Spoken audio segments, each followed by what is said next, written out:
Just days after central bank policymakers became more dovish than anyone thought possible just a few months ago, stocks had their worst day in weeks. Could it be that the economy is becoming a bigger concern for investors? It sure looks that way. Today's decline was led by cyclical industries, among them banks, casualties of a flattening yield curve that many would attribute to the Federal Reserve. But it's also drawing steam from a host of other sectors whose profits are directly tied to the economy. So the real question investors are struggling with is how much of a slowdown are we looking at? Good question. We'll deal with that question tomorrow. For today, let's take a look at the markets.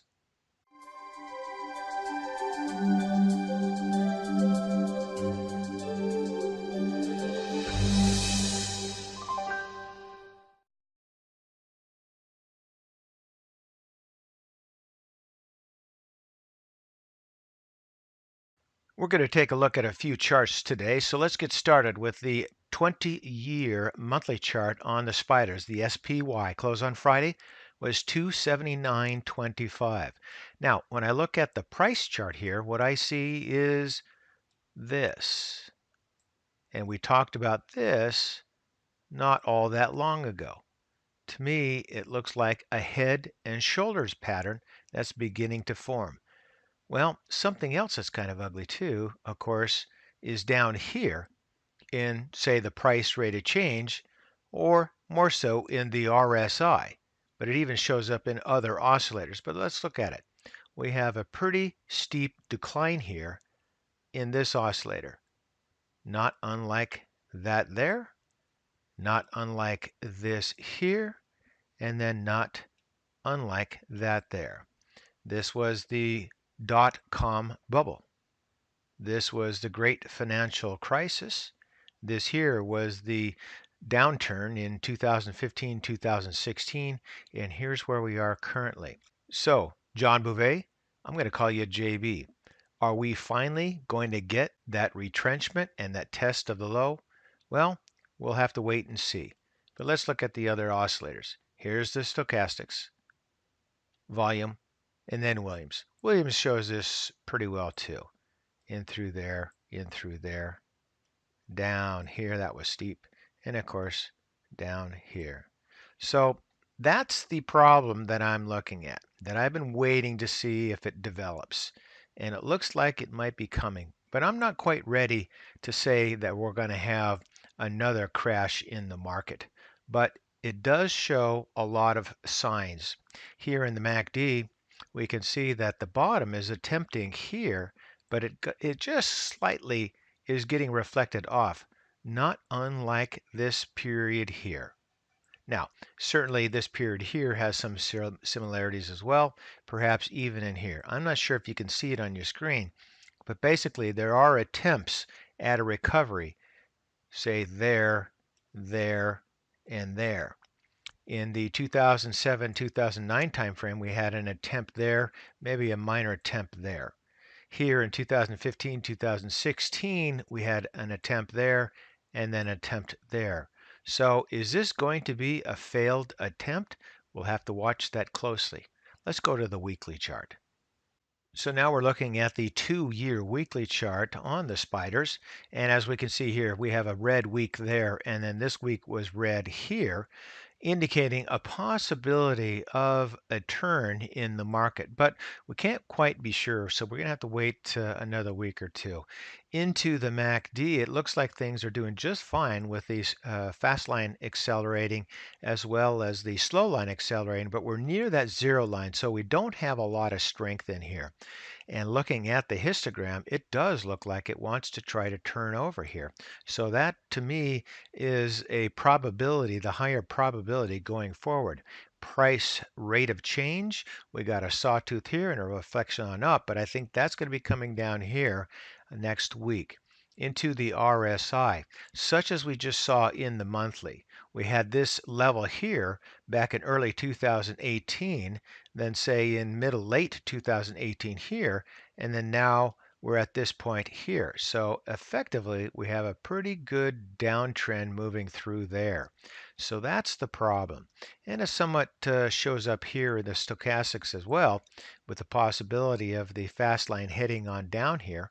We can still have the fast line move through such as it did here in this time frame and then get reflected back up. It didn't make it back over the slow line and then basically just tumbled at that point in there. So we're going to have to watch out for that. We're not quite to that point, but we're getting close. Into the volume looks to be fine, and then the Williams another sawtooth here in this overbought territory. So how many more sawtooths can we do? We're just going to have to wait and see. But right now it looks like the rally might be on its last legs. So let's go to the 6-month daily chart. Rather than the 6-month daily, I'm going to stretch this out to the 1-year daily to give us a little bit better context. So since the bottom here in late December, the market has marched up this 20 EMA until this point here, which it breached, but then it recovered, and now we're up to this level here, and maybe we're going to roll over. Not quite sure.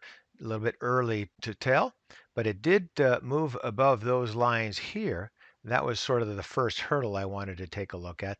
The next hurdle, I wanted to see if we're going to get to the new highs there, but we might end up short of that.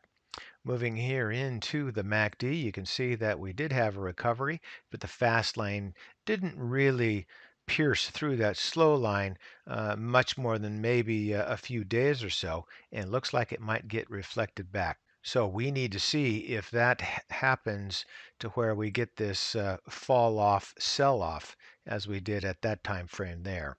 Moving here into the MACD, you see what I'm talking about there, into the price rate of change. We've been declining for a month, two, or even longer. So now that we're at the zero line, things are definitely weakening. So it's possible that this fast line here could drop quite a bit below the zero line as it did, say, in this time frame, perhaps in this time frame here. We have a few other possible points of time that there were some sell-offs. Maybe this here. I wouldn't say that you could call that a good sell-off there. I wouldn't say there, and certainly not in here. But it does happen often enough. We got to watch out for that. Moving down here into the relative strength, definitely weakening below the 50 or midline. This could continue. Moving here into the stochastics, it looks like that's rolling over as well. And here into the Williams, this oscillator is weakening as well, down into that midline or 50, back on up here. We were doing quite well this week. We got the news from the Fed that they're going to back off from any more rate increases, perhaps maybe one more, say, I think they said in 2020. So the Fed became very dovish. So perhaps that's what the market is chewing on, wondering why they've become so dovish. What does the Fed know that we don't know? So we're going to have to watch this here. I think this could be, at least it has the most potential for a sell-off and a test of this prior low. So JB, maybe we're going to get that retest. Now coming tomorrow, I'll talk about something else that happened this week, which was the inversion of the yield curve. So wait for that video tomorrow. And for today, that's ChewDog Charts. Thank you.